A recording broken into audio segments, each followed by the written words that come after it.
இந்தியாவிலேயே அரசியலில் ஈடுபட விரும்புபவர்களுக்கு நரேந்திர மோடியை தவிர வேற யாருமே ரோல் மாடலாக இருக்க வேண்டிய அவசியமே இல்லை. அவரை விட பெஸ்ட் ரோல் மாடல் கிடையவே கிடையாது.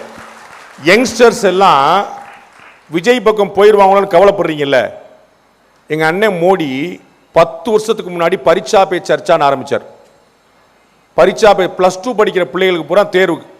10 வருஷம் முன்னாடி +2 எழுதுனவன் இன்னைக்கு என்ன பண்ணிட்டு இருப்பான்? அவனுக்கு 23 வயசாக இருக்கும். 5 வருஷமா ஓட்டு போட்டுருப்பான். அன்னைக்கே அந்த ஓட்டை எடுக்கிறதுக்காக தான் தலைவர் அங்கே பேசினார். பரீட்சா பே சர்ச்சா வேற ஒன்றும் இல்லை, அந்த பக்கம் பரீட்சா, இந்த பக்கம் இப்படிக்கா. அதை அன்னைக்கே செஞ்சிட்டாரு. அதை பார்த்து தான் தமிழக முதலமைச்சர் கிளம்பிட்டாரு. இப்போ லேப்டாப் எது கொடுத்தாங்க? 20 லட்சம் பேர் லேப்டாப் கொடுப்போம் அப்படின்னாங்க. இந்த கனவுகள் திட்டம் சொல்றாங்க. உங்களின் முதல்வன் நான் முதல்வன் எதுக்கு? ஃபுல்லா ஃபோக்கஸ்ட் ஆன் யங் ஜெனரேஷன். இதை ஓபன் பண்ணி விட்டவர் நரேந்திர மோடி. பார்த்தீங்கன்னா நம்ம நார்மலாக பார்த்தீங்கன்னா விஜய் டிவியில் ஒரு புறாம ஆரம்பிப்பாங்க.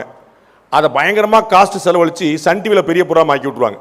ஆரம்பிச்சது விஜய் டிவியாக இருக்கும், ஆனால் ஹிட் கொடுத்தது சன் டிவியாக இருக்கும். அது மாதிரி பிஜேபி ஆரம்பிக்குது, அதை பிரமாதமாக யூஸ் பண்ணுறது டிஎம்கேவாக இருக்குது. நீங்கள் தான் அதை யூஸ் பண்ணுன்றேன். அப்போ இளைய தலைமுறைக்கு நீங்கள் கொண்டு போய் சேர்க்கணும். நாடு நல்லா இல்லை, நாடு உருப்படலை, ஒன்றும் சரியில்லை, இளைஞர்கள் பூரா பாலா போயிட்டாங்கன்னு சொன்னால் பிரயோஜனம் இல்லை.